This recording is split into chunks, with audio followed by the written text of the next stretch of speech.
ठाण्यातील कासारवडोली उड्डाणपुलाचा पहिला टप्पा आजपासून वाहतुकीसाठी खुला झाला असून आज ठाणे जिल्ह्यातील एक महत्त्वाचा पायाभूत प्रकल्पाच्या पहिल्या टप्प्याचे लोकार्पण माझ्या हस्ते पार पडले. याचा मला सार्थ अभिमान आहे, असं प्रतिपादन परिवहन मंत्री आमदार प्रताप सरनाईक यांनी केलंय. ते या उड्डाणपुलाच्या उद्घाटनाप्रसंगी बोलत होते. मंत्री सरनाईक म्हणाले, लोकप्रतिनिधी या नात्याने घोडबंदर, गायमुख, कासारवडोली परिसरात उड्डाणपूल व्हावा या मागणीसाठी मी सातत्यानं पाठपुरावा करीत होतो. तत्कालीन मुख्यमंत्री व सध्याचे उपमुख्यमंत्री एकनाथ शिंदे यांनी या प्रकल्पाला आर्थिक निधी मंजूर केला. त्यामुळे अत्यंत कमी वेळेमध्ये या प्रकल्पाचा पहिला टप्पा पूर्ण करणं शक्य झालंय. या प्रकल्पामुळे ठाणे ते बोरिवली, वसई, JNPT, गुजरात दरम्यानची वाहतूक आता अधिक सुलभ होणार असून गायमुख ते वाघबीळ मार्गावरील वाहतूक कोंडी कमी होण्यास मोठी मदत होणार आहे. उड्डाणपुलाच्या डाव्या बाजूची मार्गिका आजपासून खुली झाली असून उजव्या बाजूचे काम पावसानंतर सुरू होणार आहे. ठाण्याच्या गतिमान विकासासाठी अशाच पायाभूत सुविधा निर्माण करीत राहू, असं प्रतिपादन मंत्री प्रताप सरनाईक यांनी यावेळी केले. हा फार मोठ्या प्रमाणात वाहतुकीच्या माध्यमातून सर्वसामान्यांना त्रास देणारा रस्ता बनलेला आहे. कारण वाहनांची संख्या मोठ्या प्रमाणात वाढलेली आहे, नागरी वस्ती फार मोठ्या प्रमाणात आहे. आणि ज्या वेळेस हे मेट्रोचं काम चालू होतं त्याच वेळेस मी 5 वर्षापूर्वी आदरणीय तत्कालीन पालकमंत्री आमचे एकनाथ शिंदे साहेबांना विनंती केली होती की तो कुठल्याही परिस्थितीमध्ये वरनं मेट्रो जात असताना खालनं फ्लायओव्हर ब्रिज होणं गरजेचं आहे. कारण वाहतूक कोंडी मोठ्या प्रमाणात होईल. आणि त्यावेळेस MMRDA प्रमुखाला त्यांनी स्वतः माझ्या माध्यमातून पत्र दिलं होतं आणि हे आमचे सगळे फ्लायओव्हर मंजूर केले होते. आज त्याचा फायदा होतोय. फ्लायओव्हर ही कासारवडोलीच्या एका बाजूची लेन आज आम्ही चालू केलेली आहे. पुढल्या 2 ते 3 महिन्यामध्ये दुसरी लेन आम्ही चालू करू. त्यामुळे घोडबंदर रोडला जी वाहतूक कोंडी होते ते वाहतूक कोंडी कमी होण्यास फार मोठ्या प्रमाणात फरक पडणार आहे.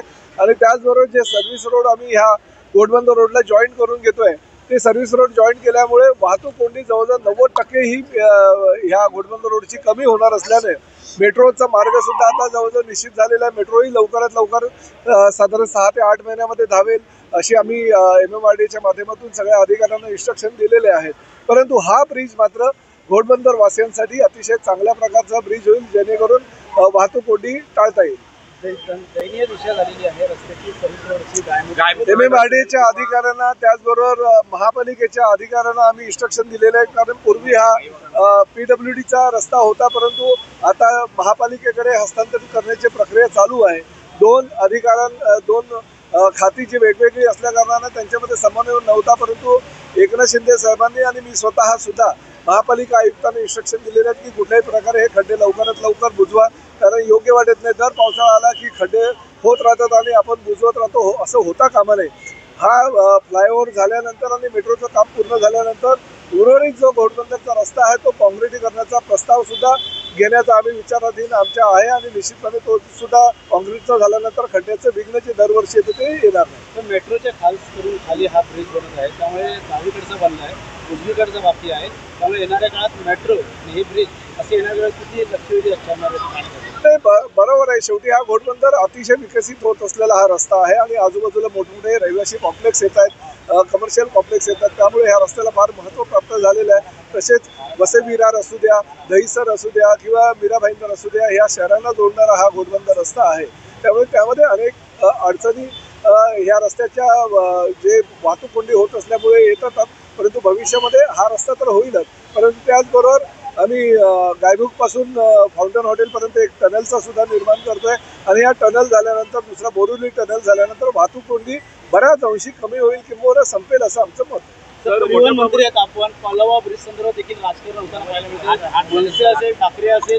बघा, आता राजकारण तर ह्या महापालिकेच्या निवडणुकीच्या पार्श्वभूमीवर रोजच चालू झालं. आता मीरा भाईंदरला एक मोर्चा होता, त्या मोर्चा मराठी जणांचा मोर्चा होता. त्या मोर्चाला सहकार्य करायला मी गेलो होतो. त्या ठिकाणी उभाटा आणि मनसेचे काही लोक होते, त्यांनी माझ्या विरोधामध्ये घोषणाबाजी केली. त्यामुळे कसं आहे की निवडणुकीच्या तोंडावर हे तर सगळं होतच राहणार. परंतु शेवटी एकनाथ शिंदे साहेब, देवेंद्र फडणवीस साहेब हा विकासाचा महामेरू त्यांनी आपल्या खांद्यावर घेतलेला आहे. आणि विकासाच्या बाबतीत आज ते पुढे आहेत आणि त्या माध्यमातून आम्ही सगळे त्यांचे सहकारी म्हणून काम करतोय. त्यांना आंदोलनाशिवाय किंवा घोषणाबाजी करण्याशिवाय दुसरं काही येत नाही. मनसे असू द्या, उभाटा असू द्या, त्यांना भविष्यामध्ये सुद्धा महापालिकेच्या निवडणुका झाल्यानंतर विरोधी पक्षाचे सदस्य म्हणून अशाच प्रकारची भूमिका त्यांना घ्यावी लागणार आहे. त्यांना मी शुभेच्छा देतो. ठाकरे गटाचे माजी खासदार राजे विचारेंनी तुमची राजीनाम्याची मागणी केलेली आहे. तुमच्यावरती बॉटल देखील भिरकवलेले आहेत. मात्र कुठेतरी चपलेने अक्कलपट्टी करा असं देखील त्यांनी आता वक्तव्य ठीक आहे. केलं. राजन विचारेंना सर्वसामान्य जनतेनं चप्पल काय त्यांच्या अंगावरच्या सगळ्या कपड्यांविषयी हकालपट्टी केलेली आहे. लोकसभेच्या निवडणुकीला त्यांना प्रचंड मोठ्या प्रमाणात आमचे नरेश मस्केनी पराभूत केलेलं आणि तेव्हापासून त्यांचं मन चलबिचल झालेलं आहे. कोणाविषयी काय बोलावं हे त्यांना कळत नाही.